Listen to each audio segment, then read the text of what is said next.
So there are all kinds of types of evidence. I've just listed five here: statistical data, quotations, examples and anecdotes, studies and research findings, historical precedents, but you could list others.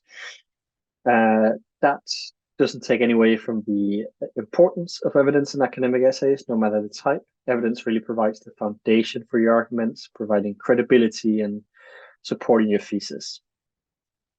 I think here it's important that you consider evidence as not just about proving a point.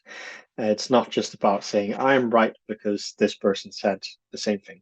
That's not really a strong argument. It doesn't really add persuasion you don't persuade the reader doing that. And your key goal here is to persuade your reader. So you need to carefully select and present data, quotes, and examples that support your argument, but do so in a manner that creates a larger picture, a holistic argument, not just saying, oh, I said this one thing and this one paper says the same thing, therefore I'm right.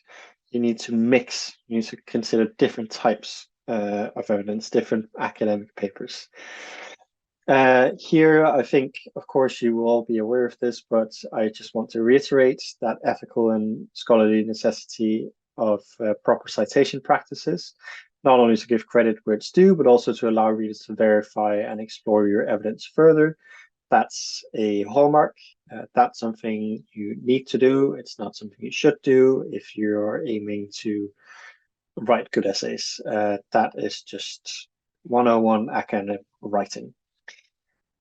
You also need to make sure that when you're using this evidence, you're not just presenting it, but you're connecting it clearly to your argument through analysis. This is where the real strength of an argument lies.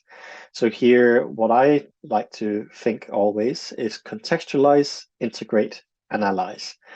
So you introduce your evidence, but you also say why it's relevant.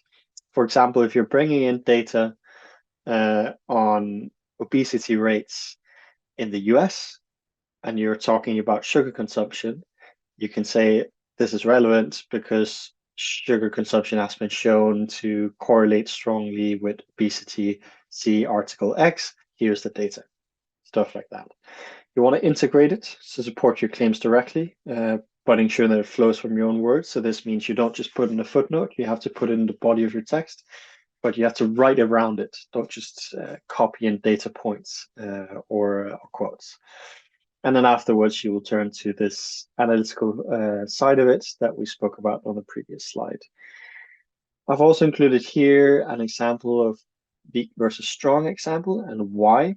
I think here this comes back to that ethical point as well, that we need to use strong evidence. We need to use academic sources. Academic sources doesn't mean it has to be written by an academic. It can be written by large international bodies. It can be written by governments, but it can't be a blog post on a forum about some hobby interest. It has to be fairly credible. Evidence can seem a bit unnecessary sometimes to think about, but I think often what distinguishes a good essay from the rest is that they don't just insert evidence willy-nilly. They consider, how is this evidence supporting my argument, and how am I going to write it? Even though it's not your evidence, it's still your job to write it in a way that flows. So please do consider this when you're writing the body of your essay.